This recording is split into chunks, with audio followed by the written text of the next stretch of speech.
Welcome to my podcast.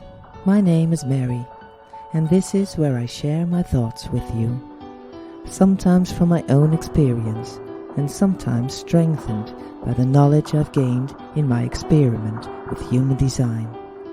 For me, to let go in practice is to transform my life force into creativity. If, as a listener, you can pick up something from this or take it into your own life, you are most welcome to do so. If you would like to enter the experiment of human design yourself, or you're looking for a coach, please go to my website and contact me. Maybe I can guide you in the journey towards yourself. You'll find the link in the show notes. But for now, I wish you lots of inspiration and insights with this new episode. Enjoy the ride. Practice what you preach. Today I came across 2 posts telling me that as a psychologist, psychiatrist or coach, it is important that you do what you say, or in beautiful English also known as practice what you preach. And I can only agree with that from my own coaching practice. Not because I think so, because what do I have to think about anything? That's not the issue here at all. But because from the energy that I carry myself and what I then see in the person I coach, mechanically I have to be able to justify it. I think coaching with integrity is incredibly important, and that makes me as a coach weigh very clearly in advance whether or not I'm going to meet someone live in terms of coaching. That may seem strange to listen to because coaching is something you do live, right? Yes, it is preeminently something that is done one-on-one. And before human design came into my life, I would have absolutely agreed with this.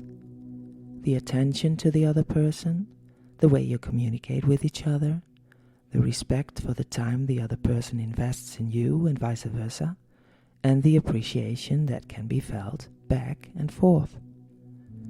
However, I look at this differently now, and the reason I look at this differently is because I now know my own design and therefore know in which I influence others when we are in an intimate one-on-one setting. The moment I am in the presence of someone else, I can never really see the other person, because then I'm no longer myself, and thus influenced by the other person's conditioning. But also because then the other person is no longer fully himself because of the conditioning I bring with me. The moment 2 people are together, note that this also applies to relationships, a new form of energy is created that makes 2 people one new creature. So the fusion of 2 personalities into an invisible new energy form. Oh, this is all woolly again, Mary. I give up. That is allowed, of course. But consider yourself. How are you with one person and how are you with the other? If you look at this very openly and honestly, then if all goes well, there is a real difference in that. And that is not because you change yourself, but that is because you are influenced, rather conditioned, by the other person coming into your energy field with you. When I work with clients that I'm going to coach, I tailor my offering to the client. That is, I look at their design, and in that I include whether it can be a one-on-one session or not. Because I want to coach with integrity. I want to see the other person as they really are, and have them experience and feel that for themselves. And in many cases, that can be done better online than one-on-one, because then you are not conditioned. A practical example to explain this. I have an ego, willpower. Many people, about 65% of the population, don't have that. And there is nothing wrong with that at all. It just says that you don't have to prove yourself to others, that you are good enough. What a wonderful message to give someone. But as soon as someone comes to me in a one-on-one session, they feel my willpower and even reinforce it. So, what does that look like practically? Suppose I help someone stop smoking. Nice goal, right? I have the willpower to quit smoking. I have never smoked, but I have done some serious nail biting and snacking, and in fact, those are addictions too. Certainly, sugar is just addictive.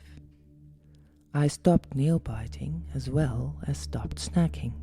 Period. Just because I wanted to. So my ad or sales pitch would then be, I can help you get rid of your smoking addiction. I did it this way and that way myself, so can you. And so then in the one-on-one session, it is very easy for that person to say, yes, I'm absolutely going to quit smoking. I have that willpower and I can do that even better than you. Great. Goal achieved. The person who wants to quit smoking feels the willpower with me and goes with the promise that by the next appointment he or she has not yet smoked. In my presence, this person actually feels that down to their capillaries. And to reinforce it, because of course it has to be proven, we also write it down. I, name smoker, am going to quit smoking. I have the willpower to do that, and I promise myself that I am going to make that happen. Mary the coach settles the bill, and then we are both satisfied. Only telling this already gives me the creeps, because my whole body says, no, that's not what you want to be. Fortunately, it's just an example. Then the person who just made this firm appointment walks out the door, feeling even more satisfied. But as soon as this person turns the corner, out of my energy that is, the willpower and feeling that was there in the one-on-one session has completely disappeared.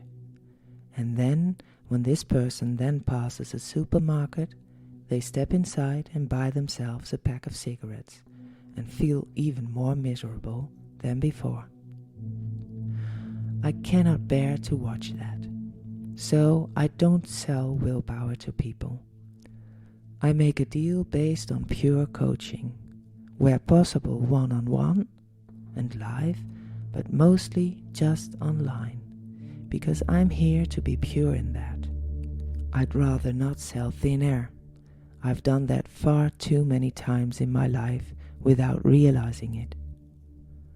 So, if you want really honest coaching, something that actually helps you move forward in your life, where I will also indicate what to expect and what not to expect, then you are very welcome to come into my practice.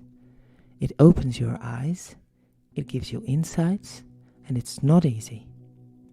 What you see is what you get. That's what it is. I don't let you float.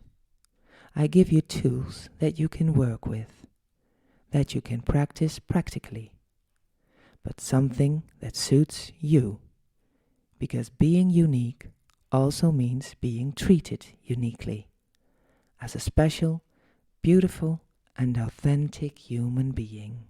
We all are. Thank you for listening to this episode. I hope you will join me next time for new insights and stories.